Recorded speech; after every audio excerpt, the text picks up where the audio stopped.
அனைவருக்கும் தினம் ஒரு தகவல் சார்பாக இனிய வணக்கங்கள்.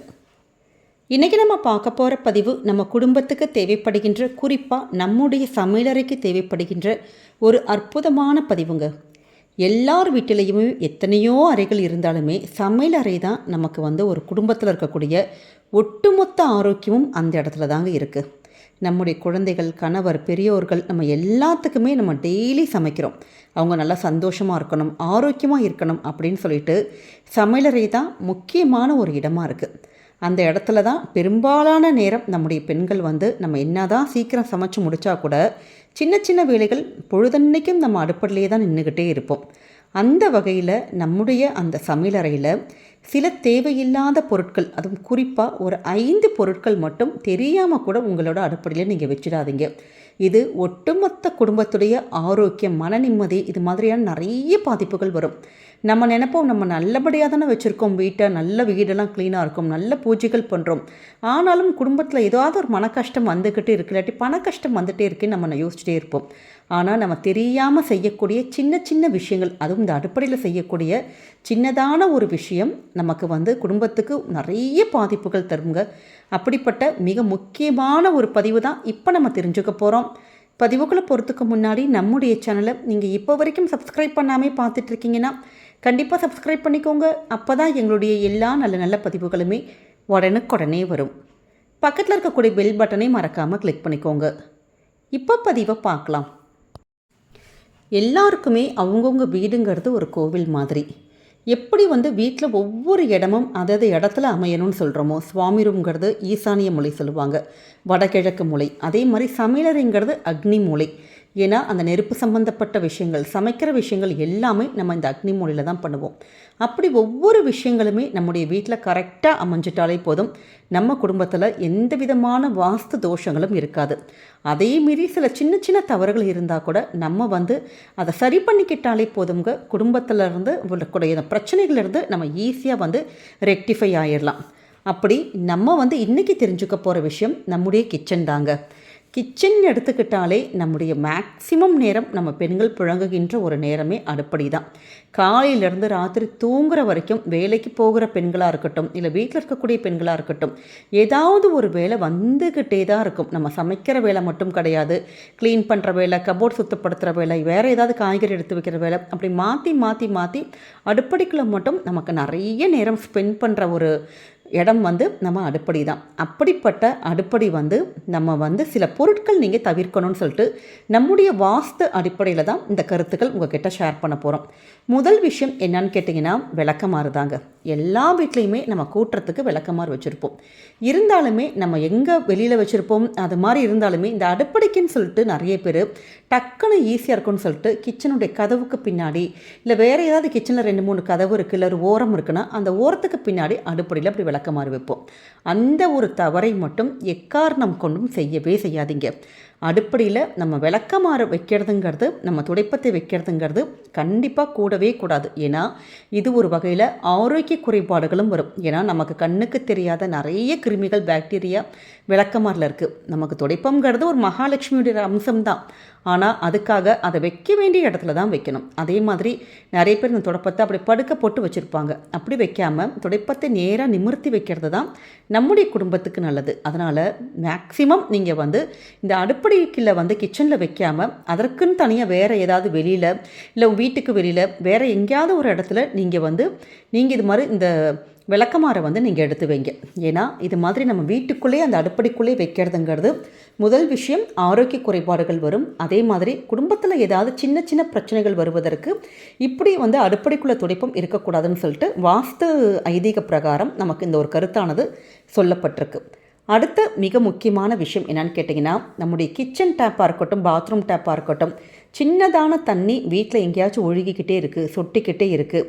நம்ம சின்ன ஒரு விஷயம் தானேன்னு சொல்லிட்டு அடியில் பக்கெட் வச்சுருப்போம், இல்லாட்டி மக்கு ஏதாவது எடுத்து வச்சுருப்போம், தண்ணி பாட்டுக்கு சொட்டிக்கிட்டே இருக்கும். ஆனால் சின்னதான இப்படி தண்ணி இப்படி தொட்டக்கூடிய அந்த ஒரு சத்தம் இருக்குது பார்த்தீங்களா, இப்படி தண்ணி லீக் அவுட் ஆனாலே வீட்டில் பண இழப்புங்கிறது கண்டிப்பாக வரும். அதனால் சின்ன ஒரு விஷயம் மாதிரி நமக்கு தோணும். எப்பயுமே இந்த டேப் ரிப்பேர், பைப் ரிப்பேர் இது மாதிரி இருந்ததுன்னா உடனுக்குடனே நீங்கள் அதை சரி பண்ணுங்கள். இல்லாட்டி வீட்டில் ஃபினான்ஷியலாக நம்ம நமக்கு ஏதாவது ஒரு பெரிய இழப்புகள் வருவதற்கு இது வந்து சின்ன சின்ன அறிகுறிகள் இப்படி கடவுள் கண்ணில் காமிச்சு கொடுப்பாரு. அதனால் இது மாதிரியான சின்னதான ரிப்பேர் வேலையை நீங்கள் உடனே சரி பண்ணிடுங்க. அடுத்ததாக நம்முடைய சமையலறையில் உடைந்த பொருட்கள், பிளாஸ்டிக்காக இருக்கட்டும், கண்ணாடியாக இருக்கட்டும், ஏதாவது ஒரு உடஞ்சி போன பொருள் நம்முடைய அம்மா வீட்டிலேருந்தே நமக்கு சீதனமாக கொடுத்துருப்பாங்க, கிஃப்டாக கொடுத்துருப்பாங்க, இல்லை ஃப்ரெண்ட்ஸ் யாராச்சும் நமக்கு வாங்கி கொடுத்துருப்பாங்க. அப்படி நல்ல ஒரு விலை உயர்ந்த பொருள் லைட்டாக ஒரு ஓரத்தில் தான் உடைஞ்சிருக்கு, இல்லாட்டி ஒரு ஹேண்டில் உடஞ்சிருக்கு. இப்படி குக்கரோட நிறைய வீட்டில் குக்கரோட கைப்பிடி உடஞ்சிருக்கும், நம்ம பால் காய்ச்சறதோட அதனுடைய அந்த பாத்திரத்துடைய கைப்பிடி உடஞ்சிருக்கும். கைப்பிடியே இல்லாமல் பல நாளாக நம்ம அந்த துணியை பிடிச்சிட்டே அப்படியே நம்ம வந்து யூஸ் பண்ணிகிட்டு இருப்போம். அந்த ஒரு தவறை மட்டும், அது மாதிரியான உடஞ்ச பிளாஸ்டிக், உடஞ்ச கண்ணாடி, எந்த பொருளாக இருந்தாலும் கையோடு நீங்கள் அதை வந்து மாற்றி விட்டுருங்க. ஒன்று புதுசாக ஒரு ஹேண்டில் மாதிரி வாங்கி போடலாம், இல்லாட்டி கண்ணாடி பொருளை நம்மளால் எதுவுமே பண்ண முடியாது, அதை கையோடு நீங்கள் தூக்கி போடுறது தான் நல்லது. அது எவ்வளோ காஸ்ட்லியாக இருக்கட்டும், இல்லை மனசுக்கு பிடிச்சவங்க யாராச்சும் கொடுத்தாலும் சரி, உடைந்த பொருட்களை எக்காரணம் கொண்டும் அடுப்படையில் வைக்காதீங்க. ஏன்னா இது வந்து ரொம்ப ரொம்ப ஒரு நெகட்டிவ் வைப்ரேஷன்ஸ், எதிர்மறையான ஒரு எண்ணங்கள் நமக்கு ஒரு வீட்டில் வந்து அப்படி உருவாகிக்கிட்டே இருக்கும். கோபங்கள் வரும், தேவையில்லாத சண்டை சச்சரவு, அப்படி எதிர்மறை எண்ணங்கள், அப்படி நெகட்டிவ் வைப்ரேஷன்ஸ் வீடு ஃபுல்லாக இருந்துக்கிட்டே இருக்கும். அதனால தான் இது மாதிரியான உடஞ்ச பொருட்கள் கண்டிப்பாக நம்மளோட அடுப்படையில் பர்டிகுலராக இருக்கிறத நீங்கள் அவாய்ட் பண்ணிக்கோங்க. உடனுக்குடனே நீங்கள் அதை மாற்றிடுங்க. அடுத்த மிக முக்கியமான விஷயம், நிறைய வீடுகளில் வந்து இது மாதிரியான இரும்பு பொருட்கள் நம்ம வந்து சமையலுக்காக எடுப்போம். இரும்பு தோசைக்கல், இரும்பு கடாய், அது மாதிரி ஏதாச்சும் பொருட்கள். அதே மாதிரி நம்ம குடும்பத்தில் வந்து அம்மா வீட்டில் இருந்து இல்லாட்டி நம்மளே வாங்கியிருப்போம் ரொம்ப நாளாக, ஒரு அருவாமனையாக இருக்கட்டும், கத்தி, கோடாலி, அருவா, இது மாதிரியான பொருட்கள் முன்னாடி வாங்கி வச்சுருப்போம். அதை எப்போயாச்சும் பயன்படும் சொல்லிட்டு தான் எடுத்திருப்போம். ஆனால் அதெல்லாம் நம்ம உபயோகப்படுத்தாமல் அப்படியே போட்டுருவோம். அந்த இரும்பானது கொஞ்சம் நாள் ஆக ஆக அப்படியே துருப்பிடிச்சு ரொம்ப மோசமான நிலைமையில் இருக்கும். நம்ம உபயோகப்படுத்தாமல் தானே இருக்கிறோன்னு சொல்லிட்டு ஓரமாக வச்சுருப்போம். ஆனால் இரும்பு சம்மந்தப்பட்ட பொருட்கள் எந்த ஒரு பொருளாக இருக்கட்டும், துருப்பிடிச்சு இருந்ததுனாலே அது வந்து சனியினுடைய காரகம் தன்மை கொண்டது. அதனால் இப்படி அடுப்படையில் இப்படி துருப்பிடிச்சு ஒரு பொருள் இருந்ததுன்னா நிச்சயமாக அதை நீங்கள் மாற்றிடணுங்க. இப்போ தோசைக்கல் நல்ல கண்டிஷனில் இருக்குது, கொஞ்ச நாள் நாங்கள் உபயோகப்படுத்தலை அப்படிங்கிறவங்க ஒரு 15 நாளைக்கு ஒரு முறை அதை கையோடு எடுத்து நீங்கள் தேய்ச்சி கழுகி எண்ணெயெல்லாம் தேய்ச்சி நல்லா நம்ம இது பண்ணிவிட்டு க்ளீன் பண்ணிவிட்டு அப்படி நீங்கள் நல்லா மெயின்டைன் பண்ணுமே ஒழிய, இப்படி துருப்பிடிச்ச ஒரு பாத்திரத்தை, துருப்பிடிச்ச இரும்பு பாத்திரங்கள் குறிப்பாக அடுப்படியில் வந்து நீங்கள் வைக்கிறதுங்கிறது நமக்கு வந்து குடும்பத்துக்கு அந்தளவுக்கு நல்லது கிடையாது. அதனால் இந்த ஒரு விஷயத்தையும் உங்கள் கண்ணில் பட்டுச்சுன்னா உடனே நீங்கள் அதை மாற்றிடுங்க. அடுத்தது மிக மிக முக்கியமான விஷயம், எல்லார் வீட்லேயுமே நம்ம கிச்சனில் தான் அந்த குப்பையை தொட்டி வச்சுருப்போம். கிச்சனுடைய அந்த கழிவுகள் எல்லாமே நம்முடைய, அதாவது காய்கறி கழிவுகள் தனியாக, வேறு பிளாஸ்டிக் தனியாக, அப்படி குப்பைகள்ங்கிறது மேக்ஸிமம் எல்லார் வீட்லேயுமே கிச்சனில் தான் இருக்கும். ஆனால் அப்படி குப்பை தொட்டி அந்த இடத்துல கிச்சனில் வைக்கிறதுங்கிறது அந்த அளவுக்கு உகந்தது கிடையாது. முதல் விஷயம், நம்முடைய ஆரோக்கியத்துக்கு அது கண்டிப்பாக உகந்தது கிடையாதுங்க. அதிலிருந்து வரக்கூடிய கண்ணுக்கு தெரியாத பாக்டீரியாஸ்லாம் நம்முடைய சாப்பாட்டில் சேர்ந்தால் நமக்கு கொஞ்சம் கொஞ்சமாக ஏதாவது ஆரோக்கிய குறைபாடுகள் கண்டிப்பாக வரும். அதே மாதிரி இப்படி குப்பைகள் நம்ம வந்து கிச்சன்லேயே வச்சுருந்தோன்னா அது வந்து நமக்கு வாஸ்து ரீதியாக நல்லதில்லைன்னு சொல்லப்பட்டிருக்கு. அப்போ இந்த குப்பை எங்கே தான் வைக்கிறதுன்னு கேட்டிங்கன்னா, நீட்டாக ஒரு பிளாஸ்டிக் கவரில் மாதிரி கட்டிட்டு உங்களோட வீட்டுக்குள்ளே எங்கேயாச்சும் வேறு ஏதாவது இடத்துல, வெளி இடத்துல டப்பா வச்சு நீங்கள் அங்கே வச்சுருங்க. அப்படி நம்ம வந்து குப்பைகளையும் நம்ம வந்து வீட்டில் அப்புறப்படுத்திக்கலாம். அதே மாதிரி நிறைய வீட்டில் செய்யக்கூடிய ஒரு தவறு, டக்குன்னு ஒரு அவசரத்துக்கு இந்த மருந்து மாத்திரையெல்லாம் நம்ம கிச்சனுக்குள்ளே வச்சுருப்போம். ஒரு ஃபஸ்ட் எய்டு அந்த பாக்ஸாக இருக்கட்டும், இப்போ குழந்தைங்க இருக்க வீட்டில் நிறைய இந்த பேராசிட்டமல் சிரப்பு, இருமலுக்கான சிரப்பு, நம்மளே வந்து தலைவலிக்குதுன்னு சொல்லிட்டு எப்போ பார்த்தாலும் இந்த அமிர்தாஞ்சன், இது எல்லாமே வந்து அந்த கிச்சனில் தான் மேக்ஸிமம் இருக்கும். அப்படி இந்த மருந்து மாத்திரைகள்லாம் இருந்ததுன்னா கண்டிப்பாக ஆரோக்கிய குறைபாடுகள் அதிகம்தான் ஆகுமே ஒழிய கம்மியே ஆகாதுங்க. அதனால் நீங்கள் அந்த இடத்துல உங்கள் வீட்டு கிச்சனில் வச்சிங்கன்னா உடனுக்குடனே அதை அப்புறப்படுத்திக்கோங்க.